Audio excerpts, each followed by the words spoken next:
नमस्कार साथियों, मेरा YouTube चैनल सुविधा 2010 में सादरपूर्वक अभिनंदन। मैं हूं रविकांत भगत। सुनो सुनाओ ज्ञान बढ़ाओ पाठ 143 के माध्यम से आज बात करेंगे 9 अप्रैल को घटित महत्वपूर्ण घटनाओं के साथ जन्मदिवस, पुण्यतिथि, उत्सव एवं अवसरों के बारे में।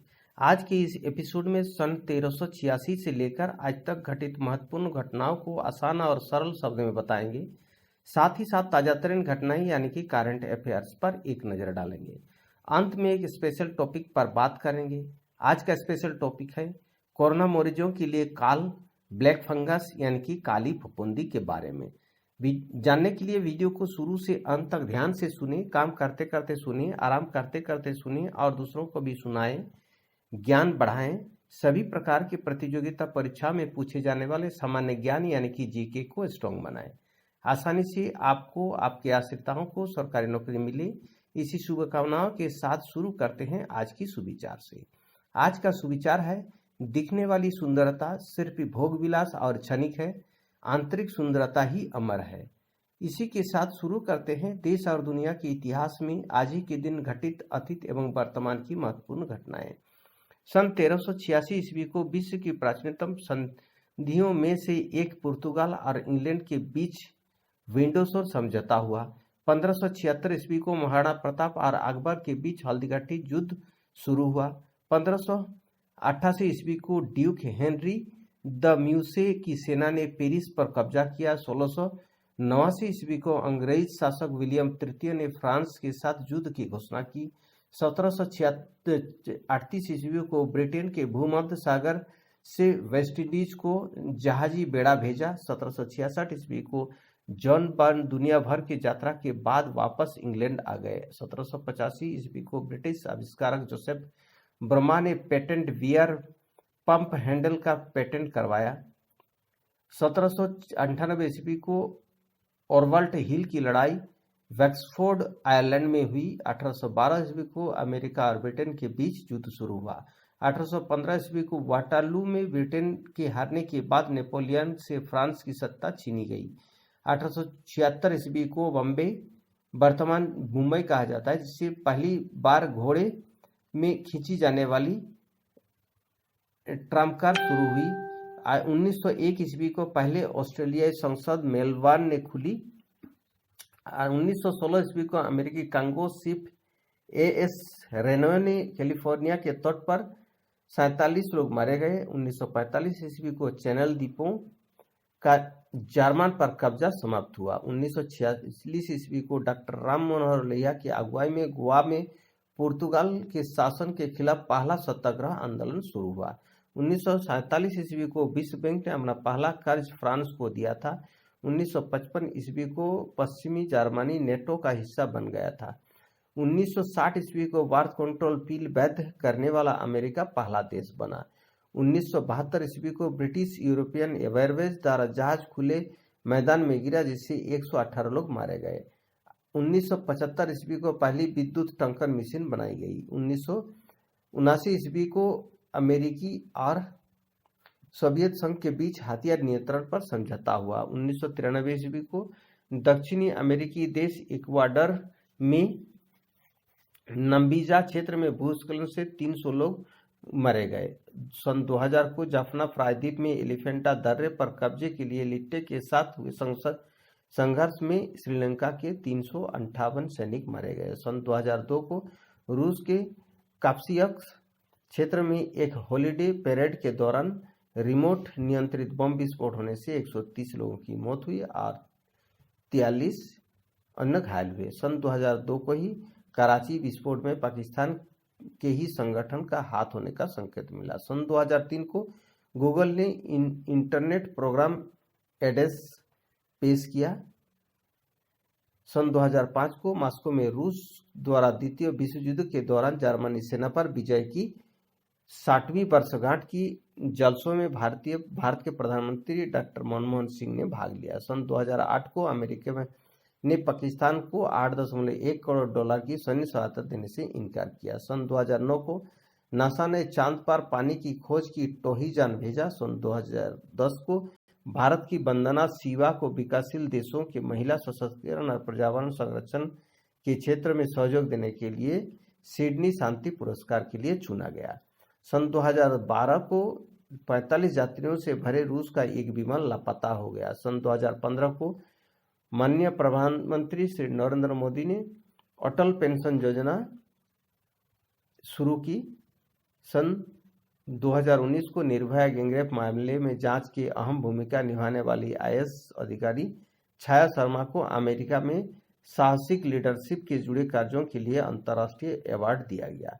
सन 2019 को ही अमेरिका, भारत, जापान और फिलीपींस ने दक्षिण चीन सागर में चीन के दावे वाले जलमार्ग क्षेत्र में संयुक्त नौसेना अभ्यास कर अपनी शक्ति का प्रदर्शन किया। सन 2020 को विश्व स्वास्थ्य संगठन और संयुक्त राष्ट्र की डाक एजेंसी द्वारा चेचक उन्मूलन की 40वीं वर्षगांठ पर एक स्मारक डाक टिकट जारी किया। सन 2020 को ही कोविड-19 के निदान के लिए अमेरिका ने एंटीजन टेस्ट की मंजूरी दी। सन 2020 को ही न्यूयॉर्क में पहली बार एक दुर्लभ सिंड्रोम से 3 बच्चों की मौत होने का मामला सामने आया। अब उन महान व्यक्तियों की याद करते हैं जिनका जन्म आज ही के दिन हुआ था। सन 1540 ईस्वी को महाराणा प्रताप उदयपुर मेवाड़ के सिसोदिया राजवंश के राजा का जन्म हुआ था। बहादुर शाह प्रथम के 4 पुत्रों में से एक पुत्र जहांदार शाह का जन्म 1661 ईस्वी को। प्रसिद्ध फ्रांसीसी नेत्र रोग चिकित्सक फर्डिनांड मोनोयर का जन्म 1876 ईस्वी को। स्वतंत्रता सेनानी, समाजसेवी, विचारक एवं सुधारक गोपाल कृष्ण गोखले का जन्म 1866 ईस्वी को। प्रसिद्ध हिंदी कवयित्री स्नेहमयी चौधरी का जन्म 1935 को हुआ। अब उन शख्सियतों को याद करते हैं जो आज ही के दिन हमें अलविदा कह गए। राष्ट्रवादी हिंदी सेवी और आर्य समाजी भवानी दयाल सन्यासी का जन्म 1959 को। माउंट एवरेस्ट, जो हिमालय पहुंचने वाले सबसे सर्वप्रथम व्यक्ति तेंजिंग नोर्गे का निधन 1986 को। हिंदी के जाने माने निबंधकार कन्हैयालाल मिश्र प्रभाकर का निधन 1995 को। प्रसिद्ध भारतीय गजल गायक एवं अभिनेता तलक महमूद का निधन 1998 को। चेचन्ना में एक बम विस्फोट में वहां के राष्ट्रपति अहमद कारदोव का निधन 2004 को। नेदुरुमल्ली जनार्दन रेड्डी आंध्र प्रदेश के पूर्व मुख्यमंत्री का निधन 2014 को हुआ।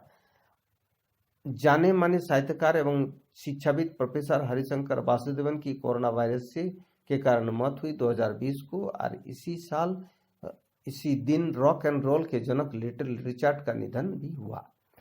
अब बात करते हैं आज के दिन मनाए जाने वाले महत्वपूर्ण अवसर एवं उत्सवों के बारे में। आज मातृ दिवस यानी कि मदर्स डे के रूप में मनाया जाता है। श्री रविंद्रनाथ टैगोर जयंती बांग्ला कैलेंडर के हिसाब से जाना जाता है। द्वितीय विश्व युद्ध के दौरान जान गंवाने वाले की स्मृति और सम्मान दिवस के रूप में भी मनाया जाता है। श्री वीर राणा प्रताप जयंती, श्री नेदुरुमल्ली जनार्दन रेड्डी स्मृति दिवस, गोपाल कृष्ण गोखले जयंती, विश्व प्रवासी पक्षी दिवस मनाया जाता है। अब बात करते हैं प्रतियोगिता परीक्षाओं की दृष्टि से आज का महत्वपूर्ण मुख्य समाचार यानी कि करंट अफेयर्स पर एक नजर। सबसे पहले राष्ट्रीय करंट अफेयर्स पर बात करते हैं। मुख्यमंत्री सर्बानंद सोनोवाल ने राज्यपाल को सौंपा इस्तीफा। असम के नए सीएम होंगे हेमंत बिस्वा शर्मा। भारत में खोजी कोरोना की दवा, वायरस को रोककर ऑक्सीजन बढ़ाएगी। डॉक्टर रेड्डीज लैब के सहयोग से विकसित किया गया यह कोरोना वायरस रोधी 2-डीऑक्सी डी ग्लूकोज नामक दवा पाउडर के रूप में पानी में घोलकर दिया जाएगा। यह देश की पहली दवा जिसे परीक्षण के तौर पर नहीं पूर्ण इस्तेमाल की अनुमति मिली। 94 वर्षीय ख्याति प्राप्त पर्यावरणविद और चिपको आंदोलन के प्रणेता सुंदरलाल बहुगुणा हुए कोरोना संक्रमित। अब बात करते हैं अंतर्राष्ट्रीय करंट अफेयर्स पर। भारत के अमेरिका जाने वाले योग्य यात्री आरटी-पीसीआर जांच रिपोर्ट और कोविड के टीके होने के कागजात दिखाकर ही कर सकते हैं यात्रा। बहामे में विश्व की पहली central bank digital currency CBDC launch किया। इसका नाम सेंडर डॉलर रखा गया है। सना रामचंद्रन पाकिस्तान प्रशासनिक सेवा में ऑफिसर बनने वाली पहली हिंदू लड़की होगी जो सेंट्रल सुपीरियर सर्विस यानी कि सीएसएस पास किया है। शेरपा की मृता ने रिकॉर्ड 25 बार फतह किया एवरेस्ट। जापान की टेनिस खिलाड़ी नाओमी ओसाका को लॉरेंस अवार्ड में सर्वश्रेष्ठ महिला खिलाड़ी और राफेल नडाल को सर्वश्रेष्ठ पुरुष खिलाड़ी चुना गया। अब टॉपिक पर बात करते हैं, जो कोरोना जो स्पेशल टॉपिक है उस पर बात करते हैं। कोरोना मरीजों के लिए ब्लैक फंगस यानी कि काली फफूंदी के बारे में। दिल्ली और अहमदाबाद में विशेष रूप से कोरोना संक्रमित को मात देने वाले मधुमेह के मरीजों के लिए काल ब्लैक फंगस अटैक। कोरोना महामारी से देश में बचे कोहराम के बीच एक और खतरा सामने आ रहा है। अफवाहों का बाजार एक बार फिर से गर्म है, इसलिए बीमारी दृष्टिकोण वैज्ञानिक समझ रखना जरूरी है। ब्लैक फंगस यानी कि काली फफूंदी क्या है, इसके बारे में थोड़ा सा बात कर लेते हैं। ब्लैक फंगस यानी कि काली फफूंदी एक प्रकार का फंगस है जो काले रंग के मलाईदार भूरे रंग के बीजाणुधानी रूप में मक्का या अन्य पौधों के बीमारी के रूप में उत्पन्न होता है। यह कवक आमतौर पर पर्यावरण में मिट्टी में पाए जाते हैं। ज्यादातर सड़े हुए पत्ते, खाद, जमा हुआ कार्बनिक पदार्थ जो जमीन पर पड़े होते हैं इसमें पाई जाती है।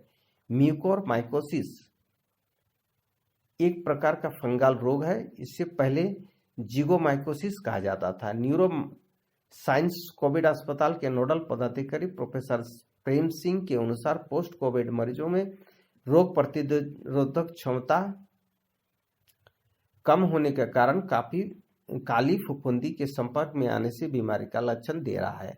डॉक्टरी भाषा में इस बीमारी को म्यूकोमाइकोसिस कहा जाता है। क्या है म्यूकोमाइकोसिस के लक्षण?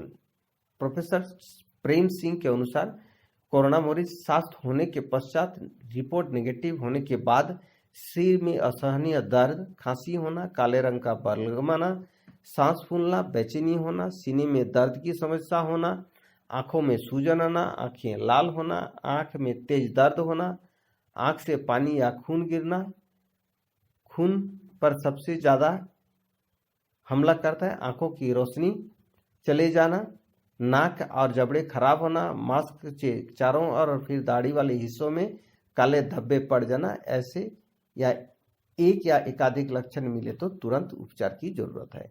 म्यूकोमाइकोसिस यानी कि काली फफूंदी इन्फेक्शन के कारण क्या है, इस पर बारे में चर्चा करते हैं। होम आइसोलेशन में लोग खुद स्टेरॉइड लेते हैं और कई बार शुगर लेवल बढ़ जाता है, जिससे म्यूकोरमाइकोसिस की संभावना बढ़ जाती है। कोरोना संक्रमित मरीज जो इंटेंसिव केयर यूनिट ICU या ऑक्सीजन लंबे समय तक रहते हैं, उन्हें कई तरह के फंगस हमले होने की आशंका होती है। कोरोना संक्रमित मरीजों में स्टेरॉइड और एंटीबायोटिक के अत्यधिक सेवन से इम्यूनिटी घट जाने के कारण वातावरण में उपस्थित काली फफूंदी के स्पोर यानी कि फंगस के बीज आसानी से संक्रमित कर लेता है। गंदी ऑक्सीजन पाइप से, गंदे मास्क की वजह से भी यही इन्फेक्शन हो सकता है। म्यूकोरमाइकोसिस यानी कि काली फफूंदी का संक्रमण कैसे होता है? हर जगह पाए जाने वाले फंगस यह यूएस फंगस कहा जाता है। नाक, गले से होते हुए श्वसन नली के माध्यम से खून में मिल जाता है या खून से होते हुए आंख और दिमाग तक पहुंच जाता है। इससे वहां आंखों की रोशनी पर प्रभावित होती है, वहां पैरालिसिस का भी खतरा हो सकता है। प्रतिरोधक क्षमता प्रभावित होने पर लीवर या हार्ट भी खतरे में आ जाता है। काली फफूंदी का परिणाम क्या है? न्यूरोसाइंस कोविड अस्पताल के ICU incharge professor Anil Verma के अनुसार म्यूकोरमाइकोसिस समेत अन्य फंगस और बैक्टीरिया का हमला कमजोर रोग प्रतिरोधक क्षमता की वजह से होता है। कोविड पॉजिटिव रोगियों के प्रतिरोधक क्षमता कमजोर रहती है। इसके अलावा स्टेरॉइड और एंटीबायोटिक की अधिकता की वजह से फंगल इन्फेक्शन बढ़ जाता है। हालांकि ऐसे में बचने के लिए रोगी को एंटीफंगल दवा का भी उपयोग हो रहा है। म्यूकोरमाइकोसिस यानी कि काली फफूंदी इन्फेक्शन से कैसे बचा जा सकता है? इससे बचने के लिए कोविड नियमों का पालन करना, सख्ती से पालन करना जरूरी है। स्वच्छ मास्क पहने, आंख या नाक को स्वच्छ रखें, मुंह, नाक और आंख में अंगुली न करें, गर्म पानी पीते रहें, स्वच्छता पर पूरा ध्यान रखें। डॉक्टर शाह ने कहा, नाक, आंख, मुंह को साफ रखना चाहिए। इससे साथ ही प्रारंभिक लक्षण से भी इसका उपचार कराया जाए तो आंख और मरीज की जान बचाई जा सकती है। कवक या कवक की बीजाणु के कण हवा में होते हैं, इसलिए सामान्य प्रतिरक्षा वाले लोगों को प्रभावित नहीं करते, लेकिन जिन लोगों की प्रतिरक्षा प्रणाली यानी कि इम्यूनिटी सिस्टम कमजोर होती है या अन्य बीमारी होती है, वे संक्रमित हो सकते हैं और संक्रमित भी हो रहा है। इसी के लिए आप सभी से निवेदन है, अदृश्य दुश्मनों से लड़ना है तो एहतियात बरतें और शरीर की इम्यूनिटी बढ़ाने के लिए वैदिक विधि अपनाएं। साथियों, इसी के साथ आज के लिए विदा लेता हूं। वीडियो देखने और चैनल के साथ जुड़े रहने के लिए धन्यवाद। वीडियो को लाइक कर सभी ग्रुपों में और दोस्तों में शेयर कर दें। अगर आप नए दर्शक हैं तो चैनल को सब्सक्राइब करते हुए ऑल नोटिफिकेशन बेल आइकन को दबा दें। नेक्स्ट वीडियो और नई जानकारी के साथ कल फिर मिलेंगे। आपका दिन मंगलमय हो, परिवार के सभी लोग स्वस्थ रहे, मस्त रहे, खुश रहे, इसी शुभकामना के साथ जय हिंद, जय भारत।